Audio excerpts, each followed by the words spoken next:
आज हम डिस्कस करेंगे ग्रास लैंड इकोसिस्टम के बारे में। और अगर ग्रास लैंड इकोसिस्टम की बात की जाए कि क्या होता है, तो हम कहते हैं कि वो वाला इकोसिस्टम जिसमें प्लांट्स, एनिमल्स, माइक्रो ऑर्गेनिजम्स एक जगह पर रहते हैं और उस जगह पर हम देखते हैं कि जो डोमिनेंट वेजिटेशन है वो ज़्यादातर ग्रासेस या ग्रास की तरह के प्लांट्स होते हैं। तो इस तरह का जो इकोसिस्टम है उसे कहा जाता है ग्रास लैंड इकोसिस्टम। जैसे हम अपनी डायग्राम में देख रहे हैं ग्रासेस और उसके साथ हम देख रहे हैं एनिमल्स। और अगर माइक्रो ऑर्गेनिजम्स की बात करें तो माइक्रो ऑर्गेनिजम्स वो वाले ऑर्गेनिजम्स हैं जो इतने स्मॉल, इतने छोटे होते हैं कि उन्हें हम आम आंख से नहीं देख पाते। उनको देखने के लिए माइक्रोस्कोप की ज़रूरत होती है। अब अगर हम साथ में ग्रास लैंड इकोसिस्टम में बात करें कि वहाँ पर जो रेनफॉल है वो कितनी होती है, तो हम देखते हैं कि जो ग्रास लैंड इकोसिस्टम है वहाँ पर रेनफॉल इतनी ज़्यादा नहीं होती कि वो सपोर्ट कर सके फॉरेस्ट इकोसिस्टम के। मतलब ये कि वहाँ पर जो ट्रीज हैं वो ग्रो कर सकें और फिर एक जंगल बने।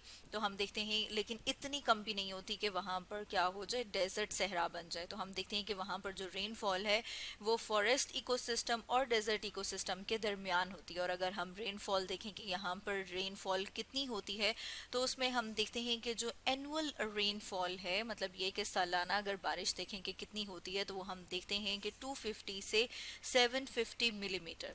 इसके साथ साथ अगर हम वहाँ की वेजिटेशन की बात करें कि वहाँ पर किस किस्म के प्लांट्स और स्पीशीज पाई जाती हैं, तो जैसे कि अभी हम बात कर रहे थे कि जो डोमिनेंट स्पीशीज हैं वो ग्रासेस, और उसके साथ हम कहते हैं कि ग्रामिनाइड्स। ग्रामिनाइड्स कहा जाता है जो हर्बेशियस प्लांट्स होते हैं उन्हें।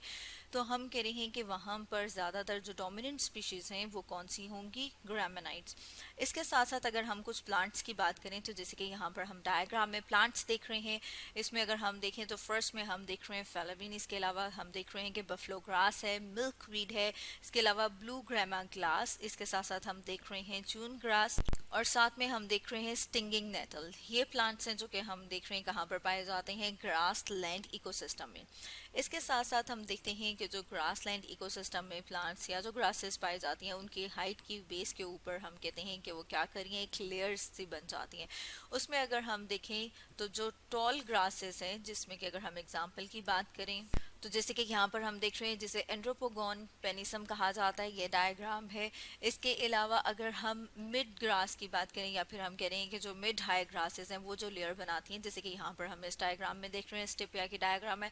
इसके अलावा स्पोरोबोलस और ओराइजोप्सिस जो हैं ये भी क्या करती हैं, ये एक सेकंड लेयर मिलके बनाती हैं। इसके अलावा अगर हम थर्ड लेयर की बात करें, जिन्हें के शॉर्ट ग्रासेस मिलके बनाते हैं, तो जैसे कि यहाँ पर हम डायग्राम में भी देख रहे हैं कि ये जो है ये शॉर्ट ग्रासेस हैं। और इसमें अगर हम इसकी बात करें कि कौन सा वाला प्लांट है, तो इसमें हम देख रहे हैं कि ये पू ग्रास है।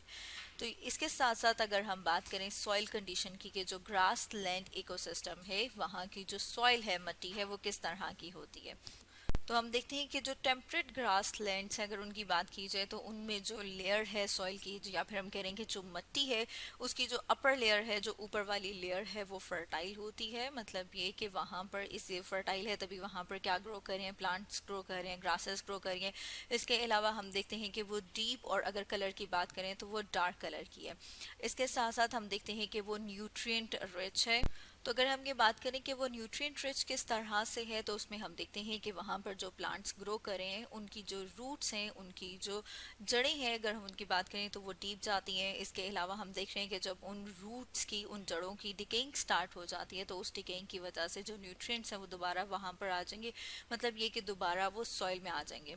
इसके साथ साथ हम देखते हैं जो रॉटेड रूट ये कि जो कि अब गलना सड़ना स्टार्ट हो गई हैं, जिनकी डिकेइंग स्टार्ट हो गई है, उसकी वजह से हम देखते हैं कि वो जो सॉइल पार्टिकल्स हैं उनको होल्ड करके रखती हैं, सॉइल इरोजन से बचाती है। इसके अलावा हम देखते हैं, क्योंकि हम बात करें कि जब डिकेइंग का प्रोसेस होगा तो जो न्यूट्रिएंट्स हैं वो वापस कहाँ पर आ जाएंगे, सॉइल में आ जाएंगे। जब वो सॉइल में आ जाएंगे तो इसलिए वो क्या करते हैं, वो as a food source act करते हैं वहाँ पर मौजूद जो लिविंग प्लांट्स हैं उनके लिए। तो ये तो डिस्कस की हमने soil conditions, grass land ecosystem की, और ग्रास लैंड इकोसिस्टम के एनिमल लाइफ और प्रोडक्टिविटी के बारे में डिस्कस करेंगे हम अपनी नेक्स्ट वीडियो में।